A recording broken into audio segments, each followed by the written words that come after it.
A massive power outage caused chaos and panic in Spain as the entirety of the country was cast into darkness on Monday. Parts of France and Portugal were also affected. Jorge Gonzalez-Gallarza, you're a fellow at the Center for Fundamental Rights in Madrid. Welcome to RIX Europe.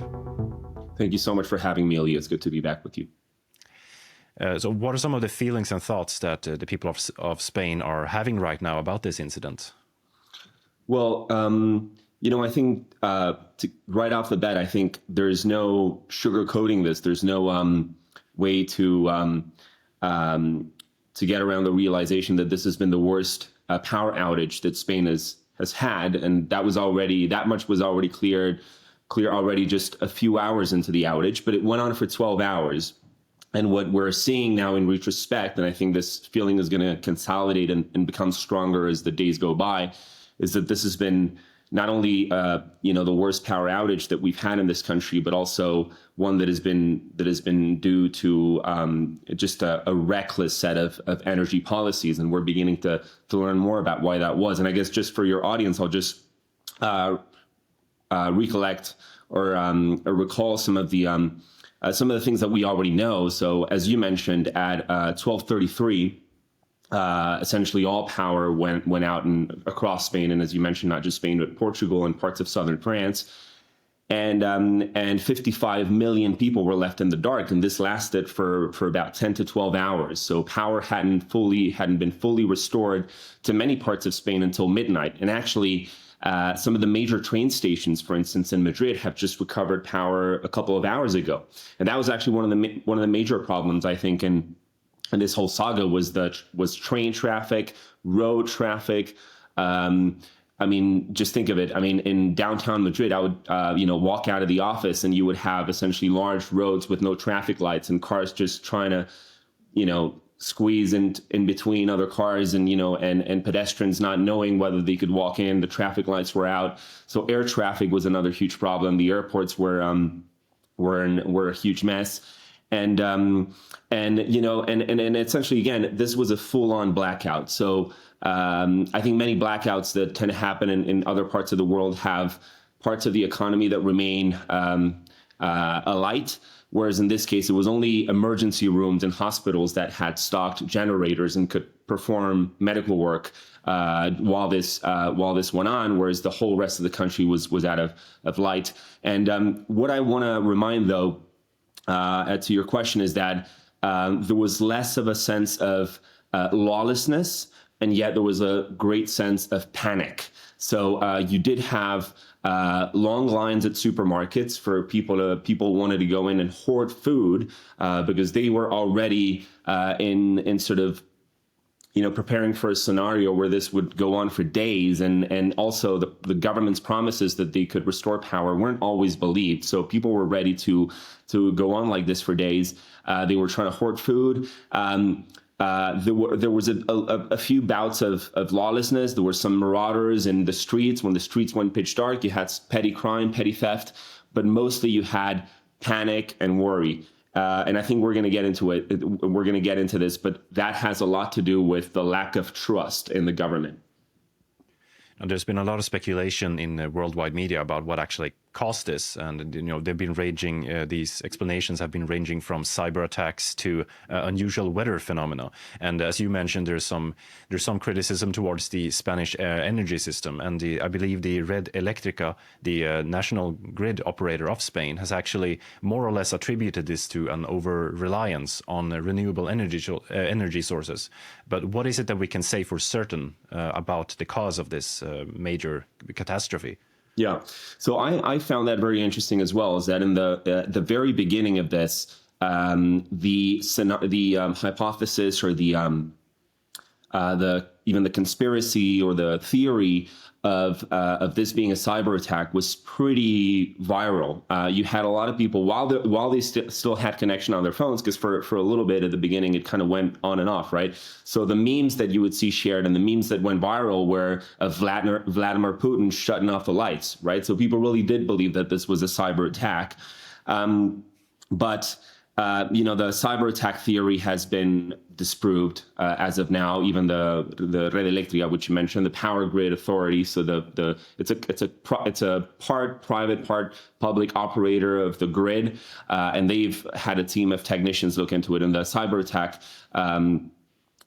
theory that some people were peddling has just been ruled out.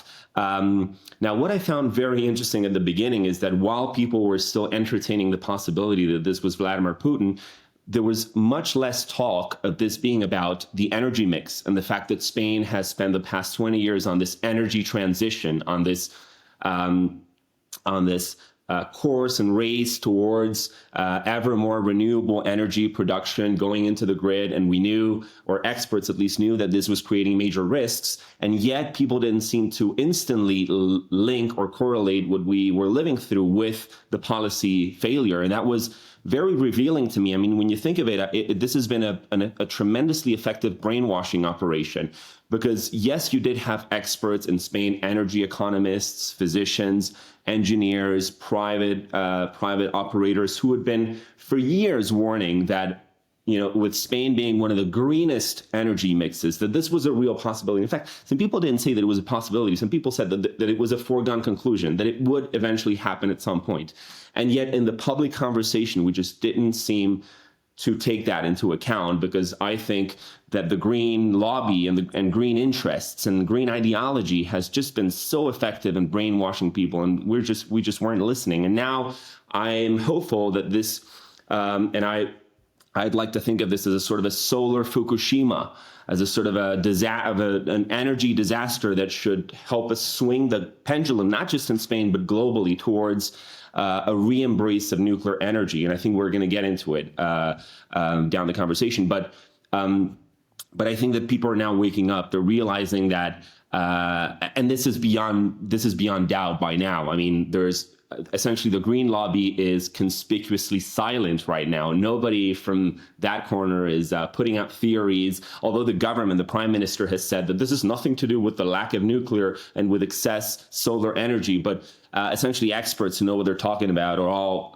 agreeing that this has to do with excessive reliance, as you said, on unreliable renewable generation. So I think, hopefully you're going to have a bit of a wake up in Spain. But what I'd love for there to be is a global wake up, and for this to become the evidence that we were waiting for, to say, like, whoa, this transition has gone way too far.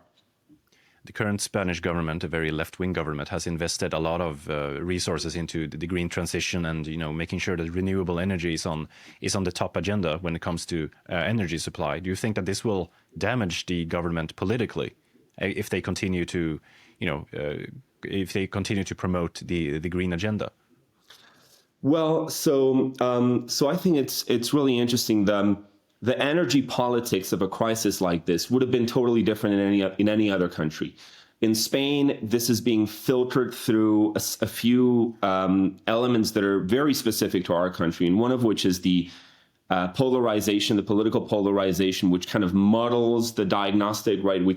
It's pretty evident to the experts what has happened, but the politicians and the ruling politicians and the green politicians are not being forthright.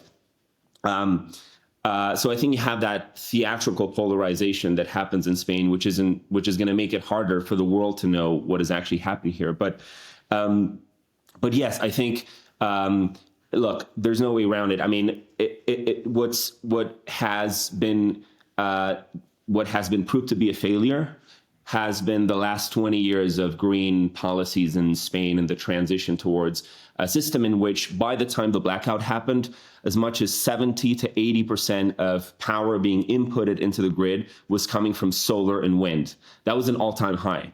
So that's why you had this, is because, as you said, there was a surge, there was an overheating, a tension of solar energy and wind, which, as you know, and as your audience knows, these renewables, you can't easily plug them out of the grid. You can't plug them on and off the grid like nuclear or gas. So they're plugged into the grid, and when there's an overheating, it just creates a surge and a blackout.